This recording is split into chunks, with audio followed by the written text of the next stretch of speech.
Hello everyone, my self Ramvilas Singh and I am lecturer mechanical engineering. आज हम देखेंगे subject ME 304 CNC and automation में robotics unit के अंदर classification of robot based on control loops. तो आइए शुरू करते हैं। तो यहाँ पर जो टाइप्स होते हैं लूप के आधार पर, कंट्रोल लूप के आधार पर, तो दो मेनली टाइप है। First one is the open loop and the second is the close loop control. तो अगर हम ओपन लूप की बात करें तो ओपन लूप के अंदर जो कंट्रोलिंग एक्शन है वो इंडिपेंडेंट होता है आउटपुट के, यानी कि यहाँ पर आउटपुट को जो है मॉनिटर नहीं किया जाता है। ओके, जो कंट्रोलिंग एक्शन है, जो कंट्रोलिंग सिग्नल है, वो आउटपुट से जो है इंडिपेंडेंट होता है और यहाँ पर हम जो है कोई फीडबैक नहीं लेते हैं। अगर हम स्ट्रक्चर की बात करें तो यहाँ पर इस सिस्टम के अंदर दो आपको जो है कंपोनेंट देखने को मिलेंगे। First one is the controller और दूसरा आपको मिलेगा सिस्टम।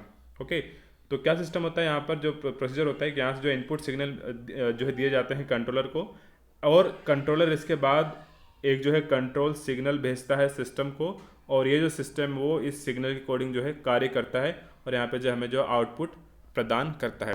तो ये कुछ जो है सिंपल सा जो है यहाँ पे जो डायग्राम बनाया गया है ओपन लूप कंट्रोल का।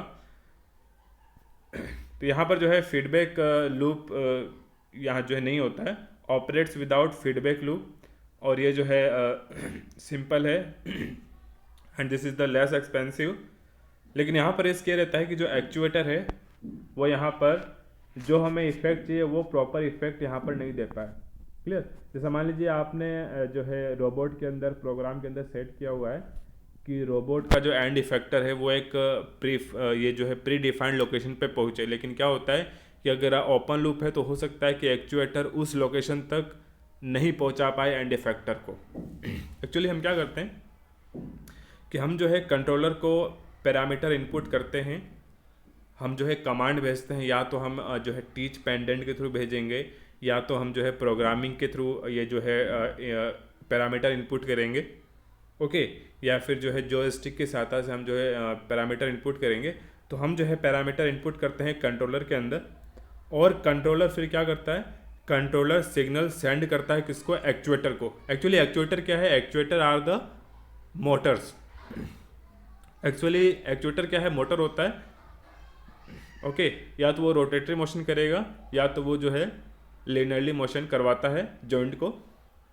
तो कंट्रोलर क्या करता है, कंट्रोलर जो है सिग्नल सेंड करता है एक्चुएटर को, और एक्चुएटर के मूवमेंट करने से यहाँ पे जो है प्रोसेस कंप्लीट होता है। ओके, एक्चुअली एक्चुएटर कहाँ होते हैं, रोबोट के अंदर होते हैं, और एक्चुएटर के मूवमेंट करने से रोबोट जो है डिफाइंड मोशन करता है और हमें जो है आउटपुट यहाँ पर प्राप्त होता है। तो ये जो है सिंपल सा मैकेनिज्म है ओपन लूप का। अगर हम एडवांटेज देखें तो ये जो है डिज़ाइन में काफ़ी सिंपल होता है और यहाँ पर मेंटेनेंस काफ़ी कम आवश्यकता होती है। अगर हम डिसएडवांटेज की बात करें तो ये जो इनएक्यूरेट है, क्योंकि हम जो है कोई मॉनिटरिंग नहीं करते यहाँ पर कि रोबोट का एंड इफेक्टर कहाँ तक पहुँचा है, प्रॉपर वर्क कर रहा है नहीं कर रहा है, या फिर प्रॉपर स्पीड से वो लोकेशन पे पहुंच रहा है कि नहीं पहुंच रहा है, इसकी हम जो कोई मॉनिटरिंग नहीं करते हैं। दैट इज़ इनएक्यूरेसी हमें यहाँ पर प्राप्त होती है। पैरामीटर वेरिएशन की वजह से यहाँ पर सिस्टम का परफॉर्मेंस इफेक्ट होता है और ये जो है रिलायबल नहीं है। अगर हम बात करें क्लोज लूप की, तो क्लोज लूप के अंदर क्या होता है, एक हम जो है लूप बनाते हैं यहाँ पर, loop of the feedback system. Feedback की सहायता से हम क्या करते हैं, यहाँ पर एक जो है लूप का यहाँ पर जो है निर्माण कर देते हैं। ओके, तो इसमें जो इनपुट होता है वो जो कंट्रोल सिग्नल होते हैं वो आउटपुट पे डिपेंडेंट होते हैं, और यहाँ पर जो है फीडबैक प्रेजेंट होता है। यहाँ पर अगर हम देखें कंपोनेंट की बात करें तो यहाँ पर एक कंट्रोलर होता है आपके पास, एक सिस्टम होता है, एक फीडबैक सिस्टम होता है। This is the feedback. Okay, controller system plant या फिर रोबोट जो भी आप कह लीजिए जिस पे आप जो है वर्क करना चाहते हैं, जिससे आप जो है वर्क कराना चाहते हैं, एंड द एरर डिटेक्टर और comparator. This is the error detector. Actually error detector क्या करता है, एरर डिटेक्टर क्या करता है, यहाँ पर जो फीडबैक सिस्टम से जो फीडबैक प्राप्त हो रहे हैं इस फीडबैक को ये कंपेयर करता है, इस फीडबैक से ये आउटपुट को कंपेयर करता है और ये डिसाइड करता है कि सिग्नल किस हिसाब से भेजने हैं, पॉजिटिव सिग्नल भेजने हैं, या फिर अगर मान लीजिए यहाँ पर अगर कुछ डाटा अगर कम रह गए हैं, अगर मोशन हमें जो है किसी निश्चित लोकेशन तक पहुँचना था और रोबोट का एंड इफेक्टर उस लोकेशन तक नहीं पहुंच पाया तो हम क्या करेंगे, एक्स्ट्रा सिग्नल और भेजे जाएंगे ताकि वो एंड इफेक्टर उस पोजीशन तक पहुंच जाए। और यदि अगर उस लोकेशन से आगे निकल गया है आपका एंड इफेक्टर तो क्या करेंगे, नेगेटिव सिग्नल जाएगा ताकि वो थोड़ा सा पीछे आ जाए। तो इस प्रकार से यहाँ पे जो है सिग्नल की जो है कंट्रोलिंग होती है कि फीडबैक सिग्नल भी आता है और इनपुट सिग्नल भी आता है, तो दोनों को हम क्या करते हैं, ऐड करके हम जो है आगे भेजते हैं एंड देन हम जो इस प्रकार से जो है सिग्नल भेजते हैं। यहाँ पे जो कंपैरेटर आता है वो जो है ये जो काम है वो करता है कंपैरेटर, एरर डिटेक्टर, और ये जो है सिग्नल भेजता है कंट्रोलर को एंड देन कंट्रोलर अगेन जो है कंट्रोल सिग्नल सिस्टम को भेजता है और सिस्टम इस प्रकार से वर्क करता है। और अगेन हम जो इस आउटपुट को लगातार जो है मॉनिटर इस प्रकार से हम करते रहते हैं। A system in which output variable is compared with an input parameter and any difference between the two is use to drive the output into agreement with the input. तो यहाँ पर हम क्या करते हैं, देखिए यहाँ पर इनपुट पैरामीटर हम जो इनपुट करते हैं टीच पेंडेंट प्रोग्राम या फिर किसी भी माध्यम से कंट्रोलर के अंदर, ओके। और कंट्रोलर क्या करता है, यहाँ पर कंट्रोलर सिग्नल भेजता है एक्चुएटर को और एक्चुएटर इस सिग्नल की सहायता से मूव करता है और इस एक्चुएटर के मूव होने से कोई भी प्रोसेस है वो कंप्लीट होता है। रोबोट का जो एक्शन है वो रोबोट एक्शन अपना कंप्लीट करता है। और यहाँ जो आउटपुट हमें मिल रहा है हम इस आउटपुट वेरिएबल को लगातार हम क्या करते हैं, मॉनिटर करते हैं। और यहाँ पर हम जो मॉनिटर कैसे करते हैं, तो हम करते हैं सेंसर की सहायता से। हमारे पास जो है फीडबैक सेंसर्स होते हैं, सेंसर इस आउटपुट को लगातार मॉनिटर करते हैं और ये कंट्रोलर को फीडबैक देते रहते हैं। और कंट्रोलर क्या करता है, कंट्रोलर के अंदर जो है कंपेरेटर होता है वो इस आउटपुट को कंपेयर करता है और सिग्नल को उसके अकॉर्डिंग जो है मॉडिफाई करके एक्चुएटर को भेजता रहता है। तो इस प्रकार से यहाँ पे जो है क्लोज लूप इस प्रकार से किया जाता है यूज। अगर हम एडवांटेज डिसएडवांटेज की बात करें तो इसका एडवांटेज क्या है कि एक्यूरेट है और रिलायबल है, फास्ट प्रोसेसिंग करता है और यहाँ पे जो है पैरामीटर वेरिएशन का इफेक्ट यहाँ पर बहुत ही कम हो जाता है क्योंकि हम क्या कर रहे हैं, लगातार मॉनिटरिंग कर रहे हैं, हम फीडबैक ले रहे हैं, हमने सेंसर का यूज किया हुआ है, ओके।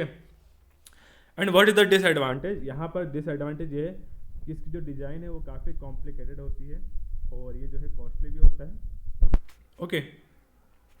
और किसी सर्टेन कंडीशन में ये जो अनस्टेबल भी हो जाता है जब ज़्यादा ही वेरिएशन आता है, okay. So can become unstable under the certain condition. These are the advantage and there are some disadvantage and there are some advantage also. हम अगर एक जो है मैनिपुलेटर सिस्टम की बात करें, आपके पास एक रोबोट है, ओके। हमारे पास एक रोबोट है जिसका काम है पिक एंड प्लेस का, कि उसको एक लोकेशन से ऑब्जेक्ट को उठाना है और दूसरे लोकेशन पे उस ऑब्जेक्ट को प्लेस करना है, ओके। तो हम क्या करेंगे कि हम जो भी डाटा है, जो भी लोकेशन है, उसको हम सेव करेंगे और हम उसके अकॉर्डिंग जो है ट्राजेक्टरी प्लानिंग करेंगे कि इस एंड इफेक्टर को पहले कहाँ जाना है, फिर कहाँ जाना है, फिर कहाँ ऑब्जेक्ट को होल्ड करना है, फिर इसको कहाँ तक उठाना है, फिर कहाँ उसको ड्रॉप करना है। तो ये हम जो है ट्राजेक्टरी प्लानिंग करते हैं और इसके अकॉर्डिंग जो भी डाटा है हम उसको सेंड करते हैं, किसको, कंट्रोल सिस्टम को हम सेंड करते हैं। वो सेंड हम कैसे करते हैं, टीच पेंडेंट प्रोग्राम या फिर जो भी हम माध्यम अपनाते हैं उस माध्यम से हम यहाँ पर जो है ये जो भी पैरामीटर है, इनपुट पैरामीटर, हम इसके अंदर सेंड करते हैं। और अब क्या करता है कंट्रोल सिस्टम, अब इन डाटास को ये सिग्नल के फॉर्म में मैनिपुलेटर को सेंड करता है। एक्चुअली मैनिपुलेटर को सेंड करता है, इसका मतलब ये मैनिपुलेटर के अंदर जितने भी जॉइंट आपको दिख रहे हैं यहाँ पर, जैसे कि आपके पास पहला जॉइंट ये रहा रोटरी जॉइंट, दूसरा रोटरी जॉइंट, तीसरा रोटरी जॉइंट। तो यह करता है कि इन जॉइंट्स पे जितने भी मोटर लगे हुए हैं, इन मोटर्स को ये सिग्नल सेंड करता है, ठीक है।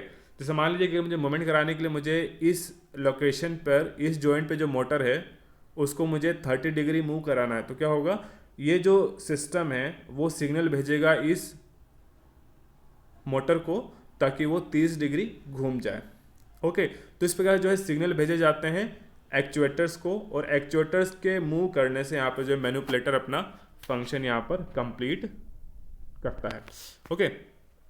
तो यहाँ पर जैसे मैंने जो 30 डिग्री से घुमा दिया, इसी प्रकार से इस मोटर पे भी कोई ना कोई जो है सिग्नल जाएगा और इस प्रकार से भी जो है मूवमेंट करेगा और हम जो है प्री डिटरमाइंड लोकेशन पे हम जो है पहुँचेंगे इस प्रकार से। तो यहाँ जो एक्चुअल डाटा जो हमें प्राप्त होंगे, actual joint and effector location velocity, okay, उसको हम करते हैं कि सेंसर की सहायता से हम जो है वापस इसको फीड करते हैं कहाँ पर, कंट्रोलर के अंदर, okay.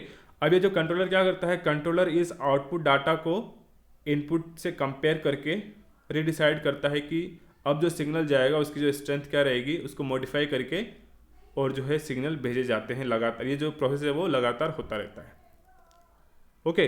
So this is the close control loop system जो बहुत ही ज़्यादा एक्यूरेट होता है। तो इस प्रकार से जो है लूप्स की अगर हम बात करें कंट्रोल लूप्स की, तो यहाँ पर जो रोबोटिक सिस्टम है वो दो प्रकार का हो गया, एक ओपन लूप सिस्टम और एक हो गया आपके पास क्लोज लूप सिस्टम। तो अभी के लिए इतना ही, थैंक यू।